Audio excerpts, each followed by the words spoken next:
अस्सलाम वालेकुम, कैसे हो आप सब।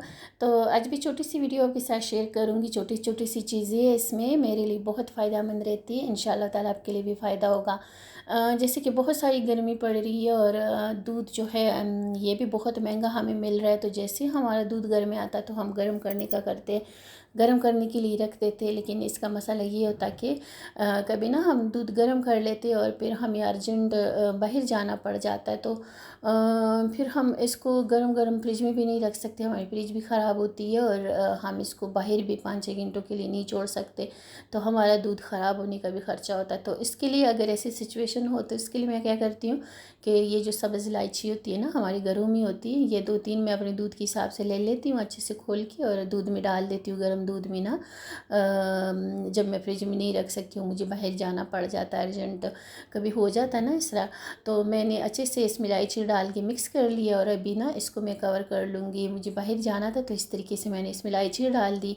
तो अब इसके साथ ये होगा कि दूध हमारा अच्छे से ठंडा भी हो जाएगा और 3-4 घंटों के लिए अगर मैं बाहर भी जा रही हूँ तो हमारा दूध जो है वो ख़राब भी नहीं होगा। जैसे कि बहुत गर्मी है, कुछ ही टाइम हमारा दूध अगर बाहर पड़ा तो ख़राब हो जाता। तो इस तरीके से जब हम इलायची डालते तो बहुत अच्छे से खुशबू भी हमारी दूध में आती है जब हम यूज़ करती है और हमारा दूध जो है 5-6 घंटों के लिए सेफ़ हो गया।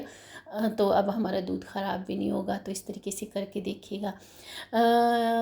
दूसरा ये कि बहुत सारी गर्मी पड़ रही है, घर में जितनी भी मेंबर है 1-2 दफ़ा वो दिन में शावर लेते ही हैं। तो घर के जो वाशरूम के जो टावल होते हैं उसमें बहुत सारी जम्स आ जाते हैं, इस वजह से ना कि वो मुसलसल गीले रहते हैं, क्योंकि कोई ना कोई शावर ले रहा होता है, क्योंकि बहुत सारी गर्मी है, गर्मियों में ये मसाला चल रहा होता है। तो मुसलसल गीले रहने की वजह से हमारे शावर जो है टावल जो है सॉरी उसमें जरासीम आ जाते। तो उसके लिए मैं क्या करती हूँ, वीक में एक दफ़ा मैं इस तरीके से अपने टावल को लाजम साफ़ करती हूँ, जितना भी साफ़ हो। अगर वो मुसलसल गीला रह रहा है वाशरूम में तो उसमें ना जम्स होते हैं और हमारी फैमिली जो है वो बीमार हो जाते हैं इस वजह से।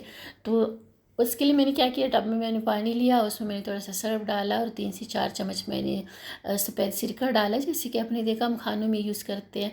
अच्छे से मैंने मिक्स कर लिया और अभी अपना जो टावल है उसको मैं डिप कर लूँगी वाशरूम में। जितने भी टावल, जितने वाशरूमों में भी मैं सारी वीक में एक दफ़ा ऐसे कर लेती हूँ। तो इससे ये होता है कि इसमें विनेगर होता है, तो इसकी वजह से ना हमारी टावलों में से सारी जम्स निकल जाती। बेशक हमारी टावल साफ़ भी हो, लेकिन मुसलसल अगर गीले रह रहे हैं ना, जैसे कि गर्मियों के मौसम में सारे शावर ले रहे होते हैं घर में जितने भी अफराद हो, तो हमारी टावल जो है वो गीले रहते हैं।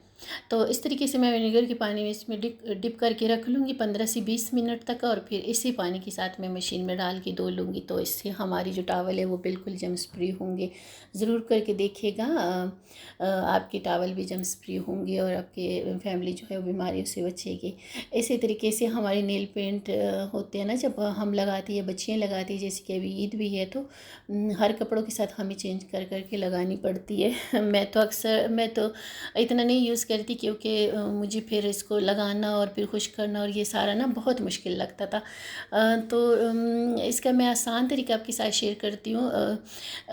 इसका ये होता है कि जब हम लगा लेते ना, बहुत सारा टाइम हम इसको खुश करने में लगा लेते और फिर भी हमारे कभी खुश्क नहीं भी होती, किसी चीज़ों के साथ टच हो जाती है और हमारी नेल पेंट जो है वो ख़राब हो जाती है। दोबारा उसको छुपाने के लिए हम दोबारा ऊपर लगाते हैं और वो फिर ना बहुत अजीब सा हमारे नाखून बन जाते। तो इस वजह से मैं लगाती नहीं हूँ, बच्चियाँ लगाती है। लेकिन ये जो तरीका जब मैंने इसके लिए ढूंढा ना तो बहुत आसान हुआ। ठंडा पानी मैंने एक बॉल में लिया, जैसे कि आप देख सकते हो बोतल में मेरी बर्फ़ भी जमी है। इतना ठंडा पानी आपका होना चाहिए कि बीच में बर्फ़ भी होना, बहुत ठंडा पानी आपका होना चाहिए। तो जैसे आप नेल पेंट लगाते हो उसमें डिप करके अगर अपने नाखून रखते हो चंद सेकंड के लिए ना, तो आपके जो नाखून हैं वो बहुत अच्छे से खुश्क हो जाते हैं और इधर उधर जो टच होती है और फिर हमारी नेल पेंट ख़राब होती है तो वो बहुत गंदी लगती है। वो फिर ना हम उतार सकते हो ना सुधार सकते हो, बहुत अजीब सी सिचुएशन होती है। तो इस तरीके से आप ठंडे पानी में डिप करके देखिएगा, मिनटों सेकंडों में आपके जो नेल पेंट है ना वो खुश्क हो जाती है। बहुत अच्छे से साफ़ सुथरी आपके नेल पेंट खुश्क हो जाती है, कोई दाग नहीं होती, कोई क्रैक नहीं होती, क्योंकि बिल्कुल जब अच्छे से खुश्क हो जाती है तो फिर हमारी जो नील पेंट है ना वो अच्छी भी लगती है। बहुत सारा टाइम हम बैठे होते हैं इसको खुश करने के लिए, तो इस तरीके से करके देखिएगा, बहुत आसान सा तरीका और बहुत जल्दी जल्दी देखते आपकी नील पेंट जो है वो खुश्क हो जाती है। लेकिन ये कि आपका पानी बहुत ठंडा होना चाहिए। बीच में जैसे कि मेरी बोतल में बीच में बर्फ़ भी थी, इतना ठंडा पानी था कि मैं जब अपना उंगली उसमें डिप करी थी तो मेरी उंगली ना कुछ टाइम तक में ना ऐसे सुन सी हो गई थी, इतना ठंडा पानी था। तो इस तरीके से फिर आपके जो नाखून पेंट है वो बहुत जल्दी से खुश्क हो जाते हैं और आपके नाखून पेंट जो है वो बुरी नहीं लगती और आपका टाइम भी ज़ाया नहीं होता। अक्सर जब हम अबाया पहनते हैं तो उससे से हमारा जो है ना नाखून पेंट ख़राब हो जाता है और फिर हमें बहुत ज़्यादा बुरा लगता है। इस तरीके से मैं कभी भी लगाती भी नहीं थी कि मेरे पास इतना टाइम नहीं होता था।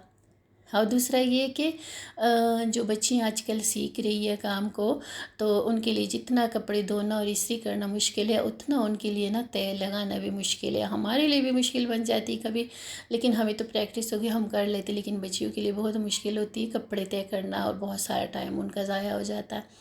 सासू माँ से डांट पड़ती है वो अलग।